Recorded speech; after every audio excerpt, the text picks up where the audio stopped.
Bonjour à tous, on va enchaîner, prochain atelier. Alors déjà, petit détail technique, vous pouvez avec un QR code écouter l'atelier via vos écouteurs. Ce sera peut-être plus agréable que le son qui est très fort ici. L'atelier de maintenant, là, pour les 30 prochaines minutes, on va aborder le sujet du financement de projets de transition écologique en Amérique latine. J'ai vraiment de la chance d'être accompagné de quelqu'un qui connaît très bien ce sujet-là, Anne Gauthier, qui travaille chez Proparco. Donc Anne, après 12 ans de financement de projets énergie au sein des équipes de Paris et de New York, de la banque CACIB, Anne rejoint l'AFD en 2012.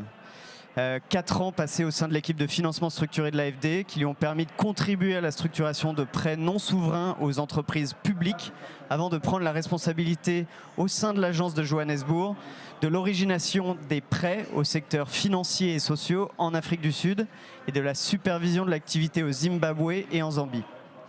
Anna rejoint Proparco en 2019 en tant que responsable de l'équipe énergie et numérique pour les zones Amérique latine et Asie. Donc là, on va avoir, si vous avez des questions en fin de séance, des vraies réponses à vos questions.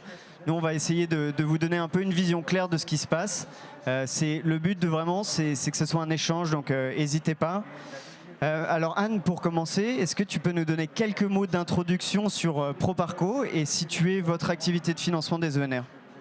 Avec plaisir. Bonjour à tous. Merci Alban pour cette invitation. Ravie d'être parmi vous pour parler de la transition énergétique en Amérique latine.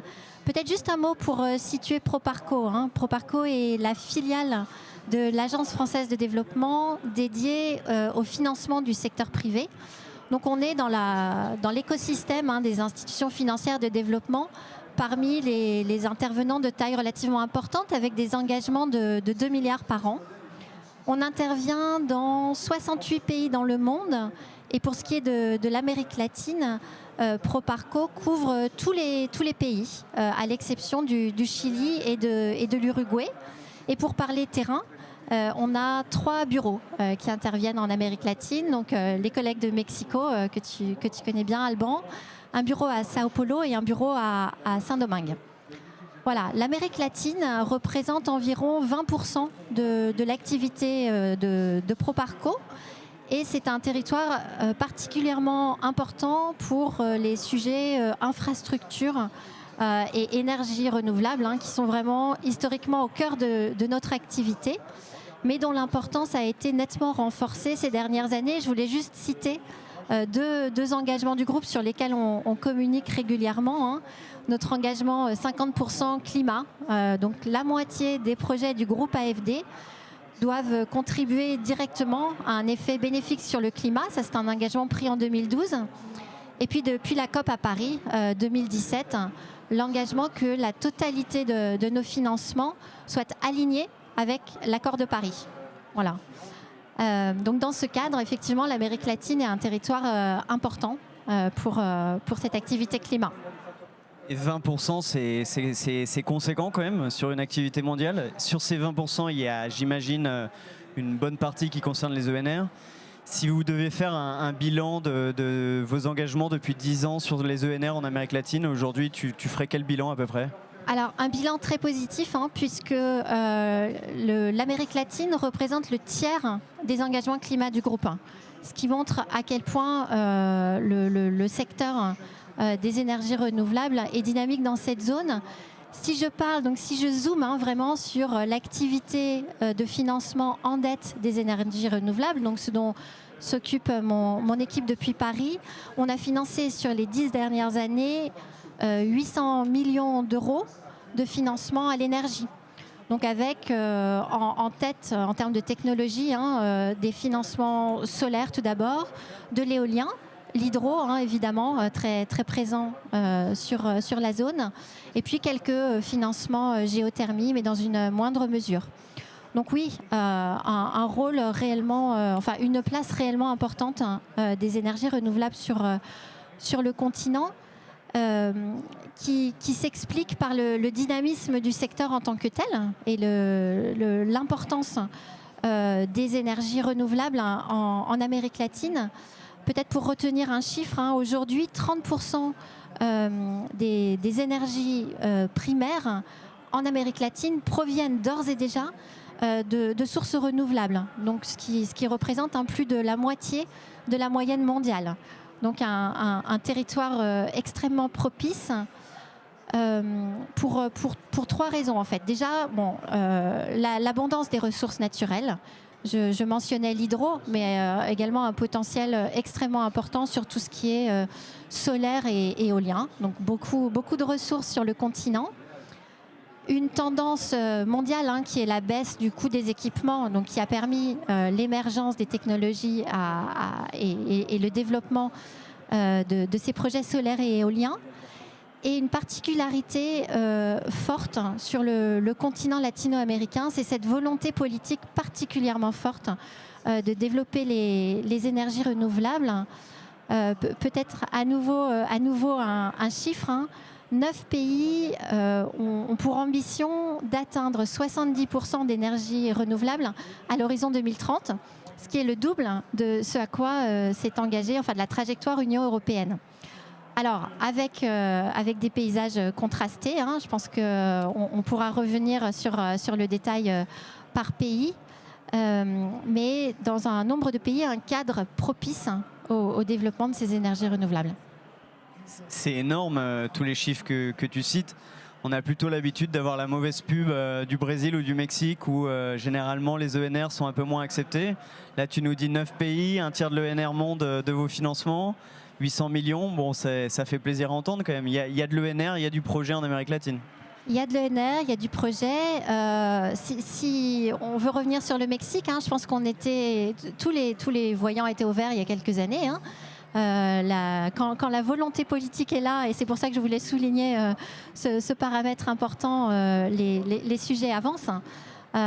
Déception évidemment ces dernières années. On est sur pause sur les projets au Mexique, mais avec l'espoir que ça reparte dans quelques années. Après, peut-être pour rebondir sur du coup les facteurs clés de succès pour avancer dans le développement de ces projets ENR, donc outre la ressource et cette volonté politique, un enjeu important est effectivement de créer ce cadre réglementaire lisible qui donne de la visibilité à la fois aux investisseurs, aux développeurs et à leurs financeurs. Et ça, on l'a vu, alors prendre un exemple positif en Argentine, qui est quand même pas le pays avec le contexte macro et politique le plus simple.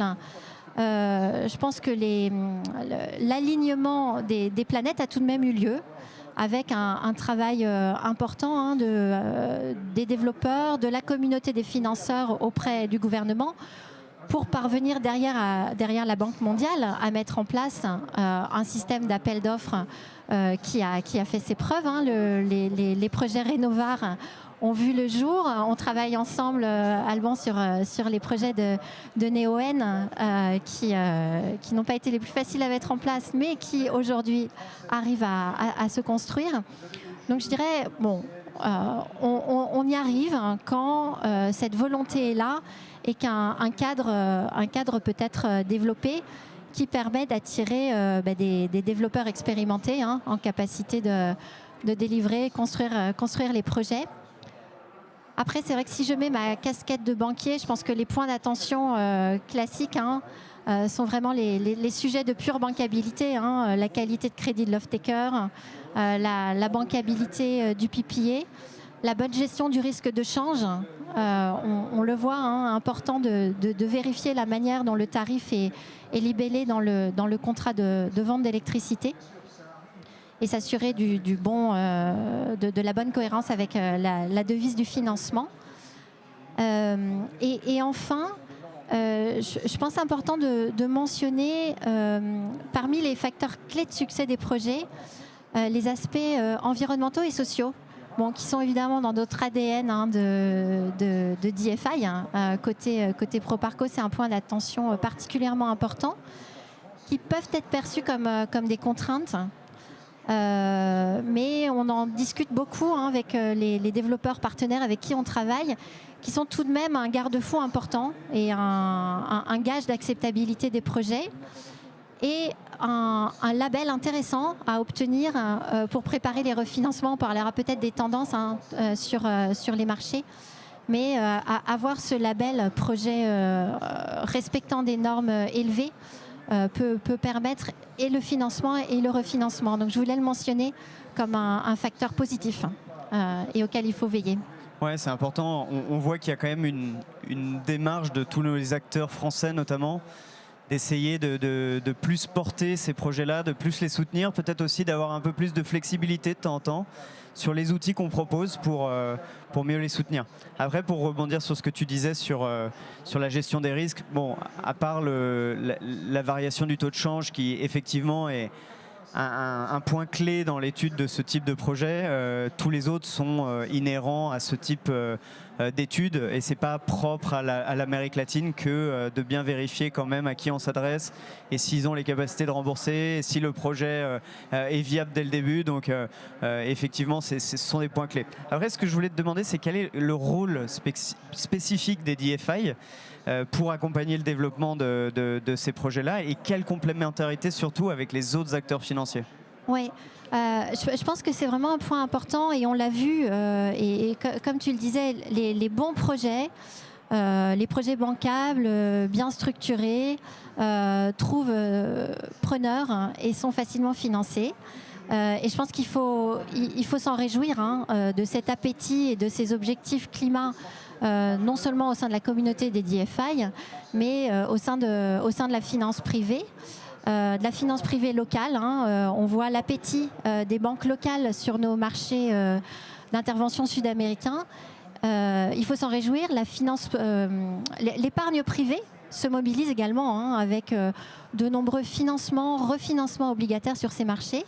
Et je dirais que c'est une bonne chose et qu'effectivement, le rôle des DFI est d'intervenir en complémentarité. Alors, ce qu'on peut offrir, ce sont des maturités plus longues, intervenir de manière contracyclique quand les marchés de financiers locaux ont des difficultés à prendre le relais. Ça, c'est clairement notre raison d'être.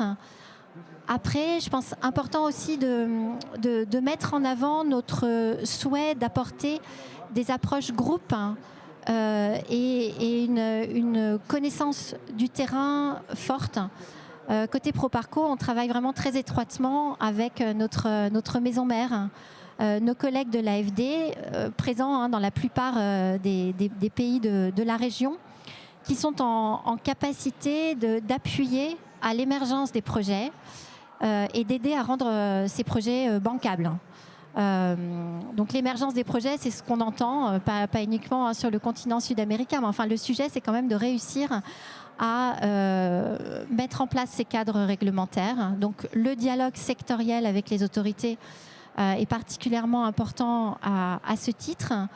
L'organisation des appels d'offres, et je signalais le travail important fait par la Banque mondiale à ce sujet, ce qui est un gage de bonne visibilité et de potentiel de repeat deal pour les développeurs. Donc avoir de la visibilité sur les différentes vagues est un facteur important pour développer le nombre de projets qui seront financés. Et puis l'AFD intervient également en financement des réseaux.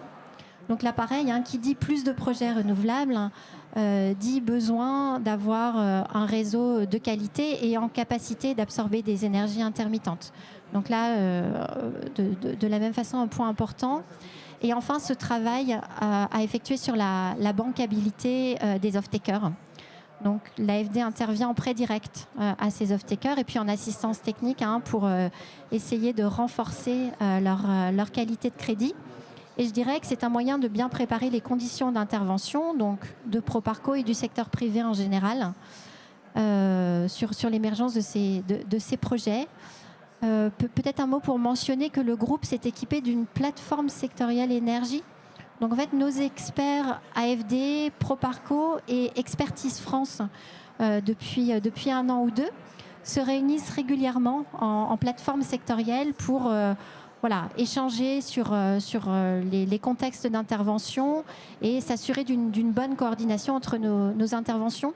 Et c'est vraiment un de nos objectifs, de faire partager à nos clients, à nos partenaires, les travaux de cette plateforme sectorielle et cette connaissance de marché. Donc ne pas hésiter à nous interroger, à avoir ces discussions très en amont sur les projets. Donc ça, c'était un premier domaine de valeur ajoutée potentielle des DFI. J'ai mentionné les particularités de notre offre de financement qui peut venir en maturité plus longue. On essaye aussi de faire au maximum jouer l'effet de levier. Donc en mobilisant le groupe, les acteurs partenaires de la finance privée. Et c'est là où l'équipe France prend tout son sens. On a cette relation de proximité avec les banques, avec les développeurs avec qui on travaille. Je pense que Neoen interviendra dans un petit moment. J'ai vu Total RN, EDF, Engie, donc nos partenaires de terrain avec lesquels, quand on se connaît bien, qu'on travaille bien ensemble, je pense que ça contribue nettement à faciliter le financement de ces projets. Et puis, on a accès à des ressources. Alors, des ressources en financement et en garantie auprès de l'Union européenne qui peuvent faciliter, nous permettre d'intervenir en dérisking sur un certain nombre de projets. Et accès à de petites enveloppes de fonds concessionnels pour lesquels on remercie le Trésor et l'État français à utiliser avec parcimonie sur les projets les plus innovants, mais qui peuvent permettre d'aider à l'émergence de nouvelles technologies, de nouveaux types de projets. Donc un effet de levier intéressant. Je rebondis sur l'aspect assez vertueux en fait de venir financer de manière contracyclique, de venir combler certaines failles de marché, d'être présent en fait quand d'autres secteurs ne répondent plus, notamment aussi à impliquer le financement local qui quand même permet une grande implication au sein des pays. Et puis tu l'as dit, l'équipe France, le fait qu'on ait quand même des agences différentes mais qui arrivent à se coordonner, à soutenir les projets. Donc oui, plein de choses vertueuses quand même du côté financement et de l'approche qu'on a aujourd'hui côté français de l'accompagnement financier. Après, pour ouvrir un peu le débat et voir un peu sur l'avenir, quelles sont les nouvelles tendances aujourd'hui sur ce type de projet ? Alors, ce que j'évoquais, effectivement, c'est un afflux de liquidités sur les bons projets, les projets bancables, des objectifs climat renforcés, et c'est une bonne nouvelle, sur les IPP, enfin les générateurs privés d'électricité classiques et structurés sur la base d'un contrat de vente d'électricité à long terme avec l'acteur public.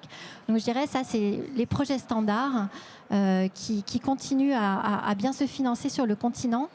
Maintenant, c'est vrai que on mène régulièrement cette réflexion en tant que DFI et pour jouer ce rôle d'accompagnement de la prochaine vague, de la tendance à venir. On essaie d'être à l'écoute des marchés et de nos clients pour bien comprendre quelles seront les tendances futures. Et mon sentiment est que il faut qu'on s'interroge. On a besoin de faire évoluer notre cadre d'appétence au risque.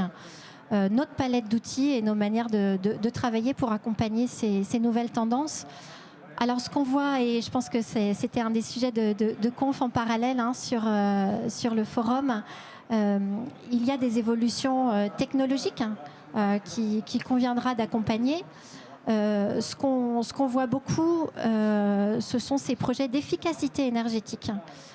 Qui nous intéresse beaucoup, puisque quand on regarde la trajectoire, ou en tout cas les objectifs pour arriver à tenir notre trajectoire net zéro, finalement les réductions de consommation d'énergie contribueront autant, ou devraient contribuer autant, que la génération en énergie renouvelable. Donc ces projets d'efficacité énergétique sont vraiment une tendance qu'on souhaite accompagner de près et donc constitueront une nouvelle vague, un nouveau vivier de projets.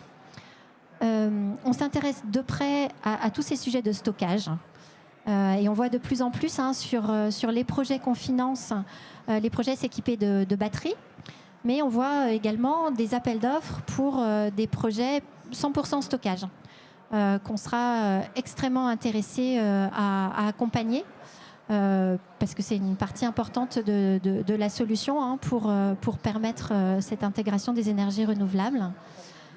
Alors après, il y a d'autres tendances qui sont nettement plus en amont. On parle de l'hydrogène vert, on regarde des projets de solaire flottant ailleurs dans le monde. Ça, je pense qu'on en est au début, mais on suit de près. On sera intéressé à regarder des projets pilotes. Donc voilà pour les innovations technologiques. Je pense intéressant aussi de souligner les nouvelles configurations des marchés de l'énergie en tant que tel. On voit dans un nombre important de pays en Amérique latine des marchés spot de vente de l'énergie qui se développent et qui sont bien structurés. Donc il y a un enjeu pareil pour nous financiers, d'être en capacité de sortir des sentiers battus et du financement de l'énergie contractée à long terme à 100% pour aller vers des projets avec des composantes de risque de marché et avoir cette capacité à l'analyser et à l'accepter. Donc on a déjà un nombre important de projets dans notre portefeuille avec une exposition au marché spot, mais ce sera sans aucun doute la tendance. De la même façon, je mentionnais ces projets traditionnels avec l'off-tech public. On voit dans un nombre élevé de pays de la région de plus en plus d'acheteurs privés de l'électricité. C'est notamment le cas au Brésil avec des industriels de taille importante qui ont besoin de génération d'électricité et souhaitent passer à des sources renouvelables. Donc ça aussi, c'est une tendance qui nous paraît intéressante d'accompagner. Donc avoir cette capacité à accompagner ces piliers privés, cette off-tech privée. Et puis je m'en souviendrai, alors avec la casquette, mon équipe est à cheval sur les sujets énergie et digital. Donc on suit aussi de près tous ces sujets de ESCO, donc les fournisseurs de services d'électricité, et notamment au service des télécoms. On voit là un segment de marché qui va sans aucun doute se développer et qui sera important de suivre. Donc voilà pour ces évolutions, donc à la fois dans les technologies et l'évolution du type d'acteurs. Et je pense que tout ça nous pousse à évoluer également en termes de modalités de financement. Alors on reste là, présent avec notre dette long terme qui permet de financer des infrastructures qui s'amortissent sur des périodes longues. Mais on est interpellé et intéressé par ces vagues de refinancement de projets sur le continent sud-américain. Là encore, ce qui montre qu'il y a de l'appétit et de la liquidité, et ce qui nous pousse à réfléchir à accompagner ces refinancements. Donc, ou bien en intervenant sur du court terme, avec un label environnemental et social qui permet au marché obligataire de prendre le relais, ou en souscrivant à ces obligations ou garantissant des émissions obligataires. Je pense que c'est un type de sujet sur lesquels on est en train de travailler pour s'équiper d'une palette d'outils adaptés pour suivre ces tendances. Et peut-être pour finir aussi sur les sujets qui nous occupent, on le voit sur les projets standards. L'objectif, il y a une compétition forte et c'est vertueux sur les appels d'offres. Les développeurs sont poussés pour aller sur des tarifs bas pour ce qui est intéressant pour le consommateur. Et on voit des projets d'énergie renouvelable à des prix extrêmement compétitifs. Alors on n'est pas encore au niveau des records qu'on a pu voir récemment dans nos projets sur l'Ouzbékistan avec du moins de 2 cents de dollars au kilowattheure pour des projets solaires. Mais petit à petit, on se rapproche de niveaux de tarifs bas, ce qui implique des structurations tendues. et ce qui implique de faire un effort collectif. Hein. On échange là-dessus avec les développeurs. Ça implique d'accepter des taux de retour un peu réduits et pour nous de donner de la flexibilité dans les structures, hein, que ce soit sur des niveaux de gearing ou de nouveaux instruments permettant à chacun de s'y retrouver, de tirer son épingle du jeu. Donc je dirais qu'on travaille activement à essayer de préparer ces prochaines vagues et accompagner ces tendances. Donc quelques défis quand même. Merci. C'est intéressant de voir que malgré certains projets, certaines nouvelles technologies qui ne sont pas obligatoirement matures, elles sont quand même monitorées aujourd'hui, regardées de près. On commence déjà à préparer, à réfléchir comment on va les financer, les accompagner à grandir. Donc intéressant. Et puis en parlant de nouvelles tendances, c'est bien de voir aussi qu'au sein de ce milieu de financeurs et d'assureurs dont BPI-France fait partie, on essaye aussi de faire notre mue, de toujours proposer des financements adaptés au marché, adaptés à nos clients pour les accompagner et être au plus près des besoins. Donc nous aussi, on a beaucoup de travail en tant que financeurs pour toujours proposer des nouveaux véhicules, des nouveaux outils. Donc c'est bien de voir que tout le monde essaye d'évoluer, quoi. Si vous avez des questions, il nous reste 4 minutes. On peut vous donner la parole pour des questions. Ouais, je vais apporter le micro. Ouais.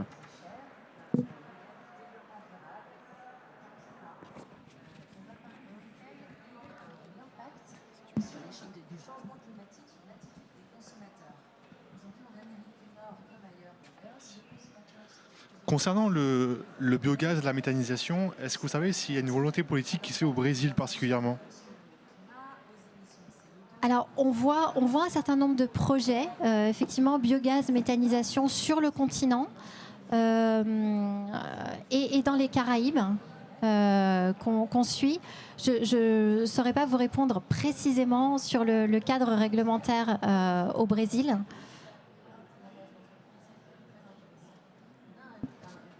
Une autre question ? Ouais.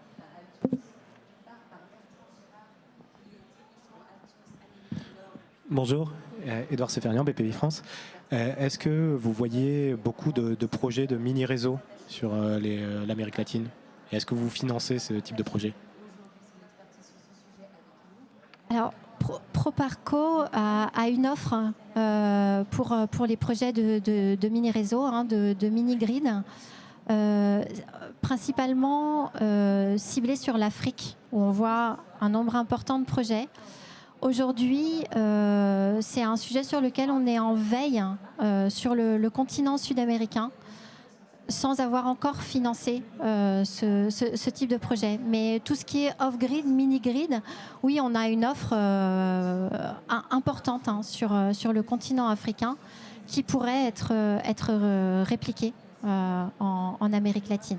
De la même façon, je n'ai pas mentionné tout ce qui est les projets de CNI, ou de solaire en toiture qu'on voit se développer énormément sur le continent asiatique, avec une offre là aussi importante qui est en train d'être développée. C'est des sujets sur lesquels, oui, on est en veille et on serait intéressé de regarder en Amérique latine également. Oui, bonjour, merci pour votre présentation. Est-ce que on voit beaucoup d'argent public promis ou investi dans le domaine de l'hydrogène ? Est-ce que vous avez déjà des demandes qui sollicitent des financements dans ce domaine ? Alors aujourd'hui, on a regardé quelques projets en Colombie, qui étaient des projets pilotes d'hydrogène vert. Après, quand on échange avec les développeurs avec lesquels on travaille au jour le jour, notre compréhension est qu'ils mettent l'accent sur les marchés développés, matures, pour avancer sur la technologie, les projets pilotes. Et puis, je pense que l'argent public est quand même nettement ciblé sur Europe, OCDE dans un premier temps. Et du coup, on comprend que le développement aura lieu dans un second temps sur nos zones d'intervention. Donc on a vu seulement des petits projets et qui étaient vraiment des projets pilotes de petite taille à ce stade. Donc on ne croule pas sous les demandes de financer les projets d'hydrogène. Merci beaucoup. On va conclure cet atelier. C'était très intéressant. Vous pouvez retrouver Anne sur les réseaux et via les plateformes qui ont été citées pendant l'atelier. Un grand merci en tout cas pour ton expertise et ton temps. Et voilà, vous pouvez continuer à alimenter le sujet, à nous alimenter sur vos projets aussi sur la zone. Un grand merci d'avoir suivi cet atelier. Merci beaucoup.